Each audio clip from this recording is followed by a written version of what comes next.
yang berlari ke arah rumahnya. Kedengeran tuh suara kencang dari macam menggeruduk rumah si Acep tuh loh. Tapi anehnya yang dengar cuma si Acep aja. Sari tetap ketidur pula, seolah-olah nggak terjadi apa-apa. Padahal Acep ini kebangun gara-gara suara itu. Nah, karena takut ada napa-napa, Acep bangun lawa untuk ngecek keadaan sekitar rumah. Nah, pas Acep ini keluar kamar, suara hentakan kaki itu tiba-tiba berhenti. Dan pas Acep ngintip keluar jendela, keadaan di luar juga aman-aman aja. Bingung lah si Acep di situ kan. Terus tadi suara apa tuh? Langsung nggak enak perasaan si Acep, Nah, sebelum dia mau balik ke kamarnya lagi, dia cek dulu satu persatu kamar anak-anaknya nih, buat mastiin keadaan mereka. Dicek satu aman. Nah, waktu dia masuk ke kamar Ais, ini anak ketujuh nih ya, perempuan. Ais ini ya, umurnya 15 tahun waktu itu. Di situ, Acep ngelihat pemandangan yang mengerikan kali, di mana di dalam kamar itu ada sesosok kucing raksasa itu loh, yang ukuran sekuda itu dengan kepala dan wajah yang mirip sama manusia. Itu sosok dibilang sama si Sari kemarin, dan sosok itu cuma diam aja, dia diam aja sambil merhatiin Ais yang lagi tidur di kasurnya. Ini yang ditengok sama Sari kemarin nih. Ini yang ditengok sama si Sari. Sosok itu tegaknya tuh ngelihat si Ais. Nah, karena takut Ais ini diapa-apain, Acep langsung dibentak itu. Mau ngapain kau sini? Pergi kau. Teriakin gitu, baru noleh sosok ini, Dia ketawa, terus dia pamerin lagi gigi tajam itu. Sudah bilang pakai bahasa Sunda. Kau tendang anakku, ku tendang anakku. Wah, langsung ditendangnya Ais, ditendangnya si Ais. Belum sempat Acep cegah waktu itu, udah ketendang duluan. Terpental badan Ais, kepental. Ya Allah Ais, ya Allah Ais. Nah, teriakan Acep nih langsung ngebangunin seisi rumah ya kan. Sari sama anak yang lain langsung datang tuh ke kamarnya si Ais. Waktu mereka datang, sosok tuh udah hilang, Ya, di sana mereka ngeliat si Acep itu lagi ngeguncang-guncangin badannya Ais karena Ais nggak sadar, Sari ikutan panik juga lah ya kan. Astagfirullahaladzim, Kang.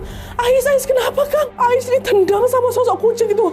Kurang ajar dia, biar ku balas dia. Acep langsung bangun, berlari dia keluar rumah untuk nyari si sosok kucing tadi itu. Diikutin Sari dari belakang, dicari sama si Acep kan. Nah, waktu dia udah mau keluar rumah, dicegah sama Sari. Kang mau kemana, Kang? Udah kamu di sini aja. Aku mau ngejar dia. Berani-berani dia nendang anak aku. Mau dikejar kemana, Kang? Dia tuh makhluk gaib. Kita nggak tahu loh di mana sarangnya. Pasti di hutan bambu, Neng. Akang mau ke sana. Udah jangan, Kang. Kita urus dulu anak kita. Kita urus Ais dulu. Kalau Akang nekat ke sana nanti Akang yang kenapa-napa. Dengar itu luluh juga perasaan si Acep, Acep balik lagi ke kamar mau ngecek kondisinya si Ais sambil berdoa semoga Ais nih baik-baik aja karena Ais gak sadarkan diri, Kalaupun dia kebangun ditendang bental itu pasti kan terbangun, ini nggak buka mata. Waktu dicek lagi disadar-sadarkan, takdir berkata lain. Ais nggak bernapas, nggak bernapas.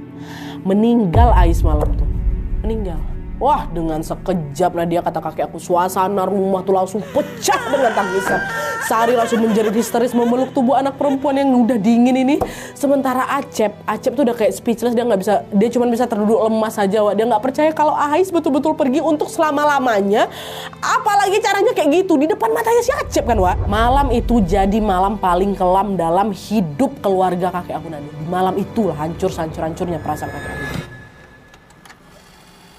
Udah nih kan, keesokan harinya Acep sama keluarga pun langsung mengurus pemakamannya Ais. Sebagai ibu, Sari juga ikut mandiin jasadnya Ais, Nah, lalu waktu lagi proses pemandian ini, waktu bajunya dibuka, kelihatan ada macam lubang gitu loh.